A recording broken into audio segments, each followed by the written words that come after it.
My boss stole $100,000 from me, called me at 9 p.m. on a Sunday, fired me over the phone, and kept the biggest commission check of my life for himself. I had a mortgage, a girlfriend with a ring already picked out, and suddenly nothing. I sat there shaking with rage. And that's when I remembered something. For the past 6 months, I'd watched my boss commit federal crimes, tax evasion, wire fraud, wage theft from 7 other employees. And I had proof of everything. 3 months later, I stood across the street and watched federal agents drag him out in handcuffs while news cameras rolled. My name's David Carter, and this is the story of how my boss tried to ruin my life, so I destroyed his entire empire with one phone call. Let me take you back 8 months, to the day I thought I'd finally made it. I'd been grinding at Summit Tech Solutions for 3 years as a senior sales rep. The job was brutal, 60-hour weeks, impossible quotas, constant pressure. But I was good at it. Really good. I'd built a reputation for closing deals other reps couldn't touch, and I had my eyes on the biggest opportunity of my career: DataCore Industries, a massive corporation looking to overhaul their entire IT infrastructure. Hardware, software, implementation, training, everything. The contract was worth $2.3 million, and my commission would be 4.5% of that. Do the math. That's $103,500 after taxes.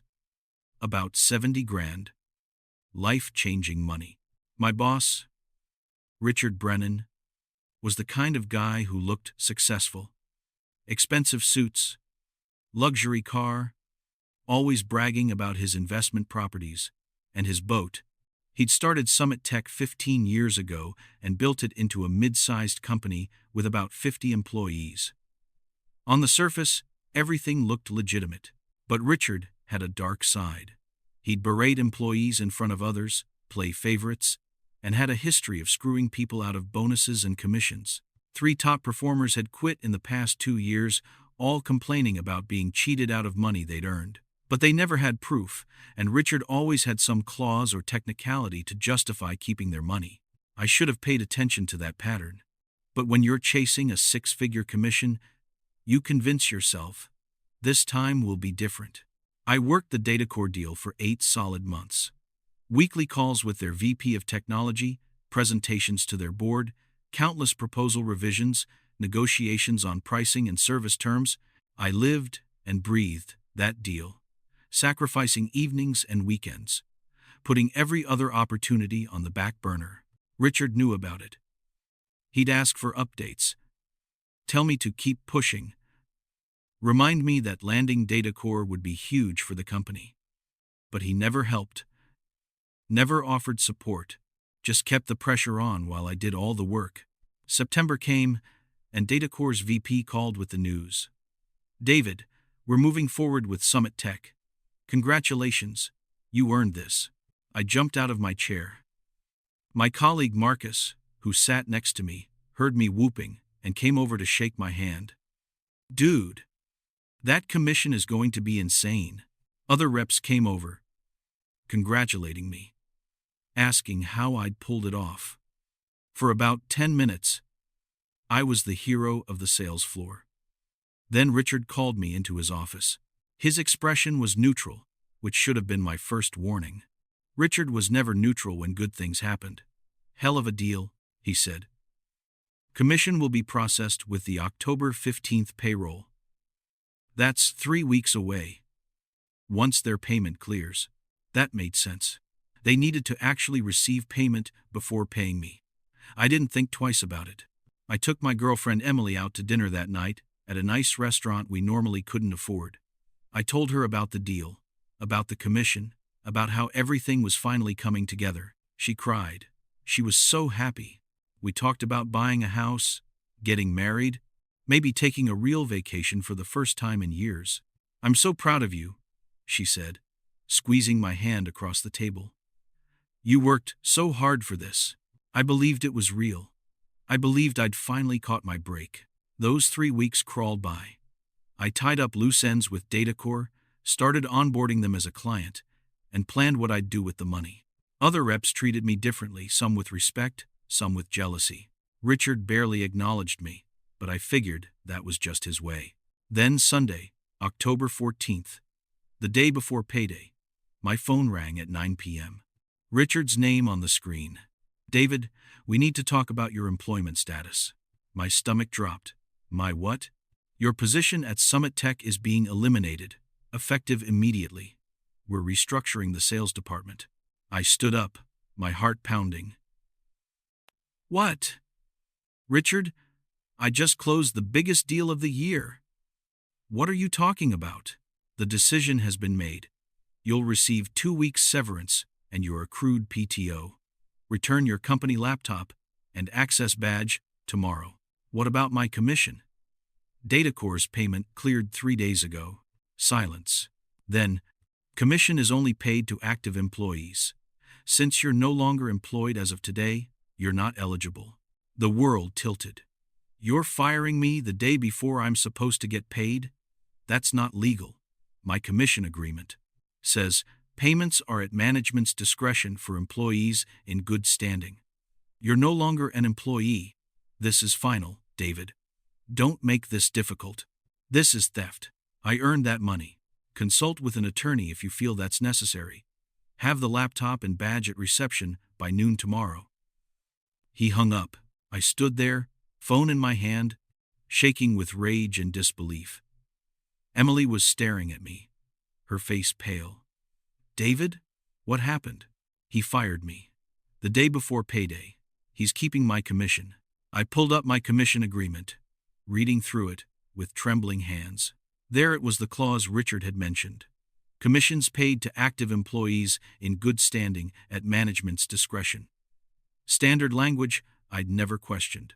Now it was a loophole big enough to steal $100,000 through.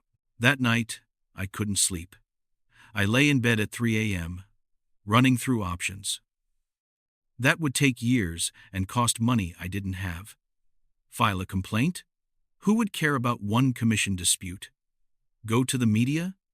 Nobody cares about one salesman getting screwed. Then, I remembered something. Something I'd been noticing for months but had pushed to the back of my mind because I was too focused on my own deals. The books. Richard's books were wrong. Very wrong. 6 months earlier, I'd been in Richard's office, going over a contract, when I noticed financial statements on his desk. The numbers didn't match what I knew about company revenue. The sales department had done $8.2 million that quarter, but the statement showed $6.1 million. At the time, I figured I'd misread it. But then I noticed other things. Bonuses being paid in cash, expense reports that didn't match actual expenses, payments to vendors that didn't seem to correspond to any real services. Richard paying himself consulting fees from a separate LLC. I'd been too focused on my own success to think much about it. But now, lying awake at 3 a.m., unemployed and robbed, I started putting pieces together. Richard was cooking the books, hiding revenue to avoid taxes. Those cash payments, unreported income to dodge payroll taxes. Those phantom vendors, probably shell companies, funneling money to himself. And those restructuring decisions that always happened right before big commission paydays, a pattern of fraud to avoid paying employees what they'd earned. If you've ever been screwed over by a boss right when you thought you'd made it, drop a comment below, because what I did next changed everything. Monday morning, instead of returning my laptop right away, I made copies of everything. Revenue reports, commission statements, payroll records, vendor contracts, expense reports, everything I could access on the shared drive and in my email. 6 months worth of documents showing a clear pattern of financial irregularities. I downloaded it all to a thumb drive, then returned my laptop at 11:45 a.m. The receptionist, Maria, looked at me with sad eyes. "I'm sorry, David. This isn't right." "No, it's not. But it's going to be okay." I walked out of Summit Tech for the last time, thumb drive in my pocket, and drove to a coffee shop. I spent 4 hours going through every document, making notes, building a timeline.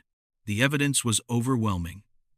Richard had underreported company revenue by at least $4 million over 2 years.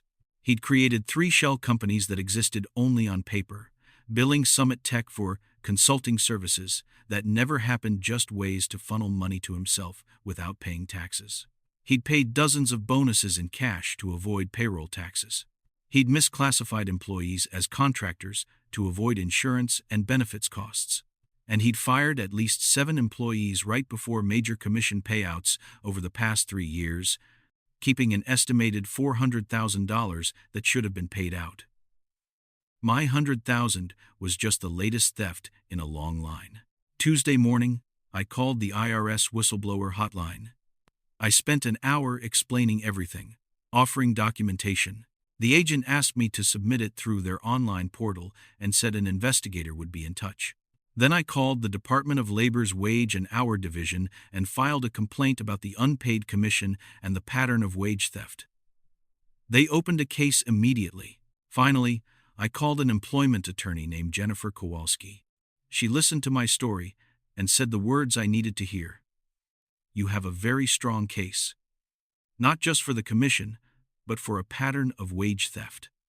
I'll take this on contingency. Over the next 2 weeks, I provided the IRS and DOL with every document I had. Jennifer filed a lawsuit on my behalf and reached out to the other employees who'd been fired before commission payments. All 7 of them joined the lawsuit. We had a class action for wage theft with damning evidence. Richard had no idea what was coming. He probably thought I'd given up, gone away quietly like the others. He posted on LinkedIn about exciting new directions for Summit Tech and hired a new sales rep at half my salary. Then, on a Wednesday morning in early November, everything exploded. I was at home applying for jobs when Marcus called. Dude, turn on the news. Channel 7. Now. I flipped on the TV to see a reporter standing outside Summit Tech's office. Behind her, federal agents were carrying boxes out of the building. The headline read, Local Tech Company Raided in Tax Evasion Investigation. IRS Criminal Investigation Division and Department of Labor officials executed a search warrant this morning at Summit Tech Solutions in connection with allegations of tax evasion and wage theft. Company owner Richard Brennan has not yet commented. I watched in stunned silence as agent after agent carried out boxes of documents, computers, hard drives. Employees were being escorted out. Richard was nowhere in the footage, but the reporter said he'd been taken to the federal building for questioning. My phone rang. Jennifer, my attorney. David, are you watching? Yeah. Is this did we? This is your tip to the IRS. They moved fast because the evidence was so clear. David, you did this. You took down a fraud operation. Holy shit. The IRS agent I spoke with said they're estimating Brennan evaded over $2 million in taxes. With penalties and interest, he's looking at owing close to $5 million. Plus, criminal charges. I sat down hard. What about my commission? With this raid, your case just got a lot stronger. The company's assets will be frozen, but, as a creditor, which you are, since you're owed wages, you'll be in line for payment. And the dole is going to make sure wage claims get priority. The next few weeks were chaos. The news coverage was relentless. Other employees came forward with their own stories of Richard's fraud. Clients started pulling contracts. Summit Tech's reputation collapsed overnight. Richard tried to spin it, hiring a PR firm and releasing statements about accounting errors and misunderstandings. But the evidence was too strong. The IRS had everything: the shell companies, the cash payments, the underreported revenue, all of it. In December, federal prosecutors charged Richard with tax evasion, wire fraud, and conspiracy to defraud the United States. If convicted on all counts, he was looking at 20 years in prison. The civil lawsuit moved forward too. With Richard under investigation and his assets being scrutinized, his options were limited. His attorney reached out to Jennifer in January to discuss settlement. He wants to settle the wage theft claims, Jennifer told me. He's offering full payment of all unpaid commissions, plus 50% extra as damages. That's $150,000 for me. Yes, plus attorney's fees. and he has to settle with all 7 employees on the same terms. Total payout of about $600,000 in wages he stole. Why would he settle? He needs to show the criminal court he's making amends. His attorney thinks it'll help with sentencing. Plus, if he doesn't settle, we can seize his personal assets, the boat, the investment properties, the cars, all bought with money that should have gone to taxes and employee wages. I took the settlement. The check arrived in February. $150,000, plus another $15,000 in fees and damages. After taxes and Jennifer's contingency fee, I netted about $110,000, more than my original commission. But the money wasn't even the best part. The best part was watching Richard's empire crumble, knowing I'd caused it by refusing to be a victim. If you think Richard got what he deserved, hit that like button and subscribe to Karma's Echo, because the criminal trial is where this really gets satisfying. The trial happened in the spring. Richard's defense argued he'd made mistakes but hadn't intended to defraud anyone. The jury didn't buy it.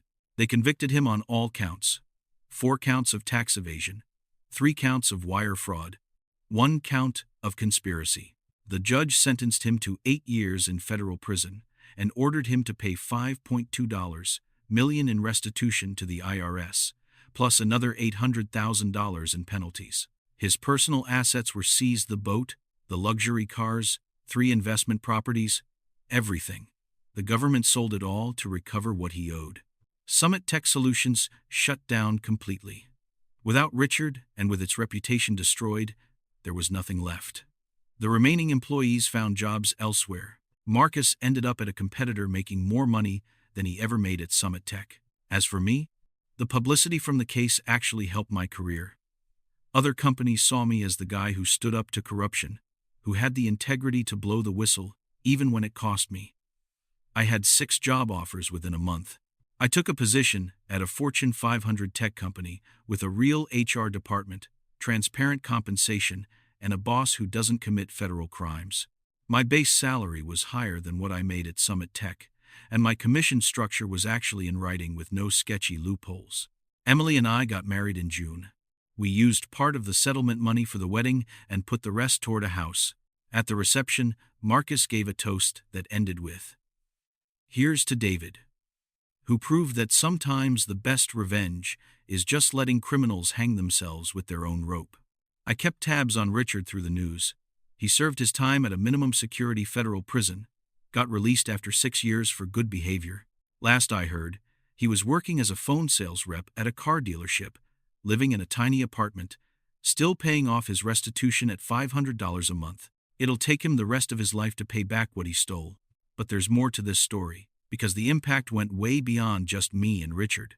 About 3 months after Richard's conviction, I got a call from Patricia Chen, one of the 7 employees in the class action lawsuit. She'd been fired 4 years earlier, right before a $45,000 commission payout. "David, I need to thank you," she said, her voice thick with emotion. "That settlement money. You don't understand what it meant." Patricia told me her story. She'd struggled to find work because he'd blackballed her, spreading rumors that she'd violated client confidentiality. She ended up working retail for $15 an hour, lost her house, spent years rebuilding. That settlement, $67,500 for her unpaid commission plus damages, allowed her to finally pay off the debts she'd accumulated. "I thought about going after him at the time," she said. "But I didn't have proof. And I was scared. When I heard what you did, when I got the call about joining the lawsuit, I cried for an hour straight. Someone finally stood up to him." I heard similar stories from the others. Michael Torres, who'd lost a $33,000 commission and had to move back in with his parents at 35. Jennifer Wu, who'd been fired before a $78,000 payout and had her car repossessed. Each had been wounded by Richard's greed, carrying that pain for years, thinking they'd never see justice. We all met for dinner one night. The 8 of us who'd been Richard's victims. It was strange, sitting with people who'd gone through the same nightmare, people who understood exactly what it felt like to have your hard work stolen. Marcus came too. I watched it happen to all of you, he said. I stayed because I was scared. But every time Richard fired someone right before commission, I knew what he was doing. I just didn't know how to stop it. You couldn't have stopped it alone, Jennifer told him. Cases like this require documentation, evidence, multiple witnesses. David had access to the financial records. That's what made the difference. After Richard went to prison, I started getting contacted by journalists and employment rights organizations. They wanted me to speak about whistleblowing, about standing up to corrupt employers. At first, I hesitated. I just wanted to move on. But Emily convinced me otherwise. You have a platform now. You can help people going through what you went through. Why wouldn't you do that? She was right. So I started saying yes. I gave talks at business schools about ethics and sales. I was interviewed on podcasts about employment law.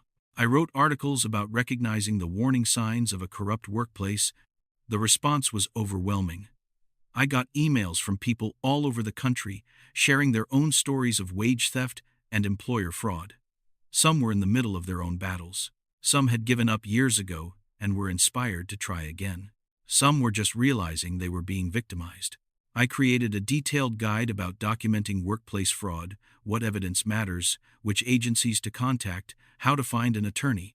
I posted it online for free. Within a month, it had been downloaded over 50,000 times. One email stood out. A guy named Alex Rivera in Chicago. He worked for a company pulling the same commission scam Richard had run. He'd been documenting everything for 3 months. I looked over what he sent: screenshots of commission agreements, emails from his boss changing terms after deals closed, testimony from other employees who'd been shorted. Solid evidence. You have everything you need, I told him. File the complaint. Get an attorney. Don't wait until they fire you. 6 months later, Alex emailed again. His case had resulted in a DOL investigation, a settlement for him and 4 other employees, and his former boss getting hit with 6 figures in penalties. Your guide gave me the roadmap, he wrote. I knew exactly what to do because you'd done it first. That's when I realized the real impact wasn't just my own justice or even justice for those 7 other employees. It was creating a template others could follow. Every corrupt employer who faced consequences because someone used my tactics. Every employee who recovered stolen wages. They were all part of the same chain of justice. The IRS whistleblower reward I received, $750,000, which was 15% of what they recovered. I used a significant portion to help fund a nonprofit that provides free legal assistance to workers dealing with wage theft. They help people find attorneys, cover filing fees, provide resources about documenting workplace violations.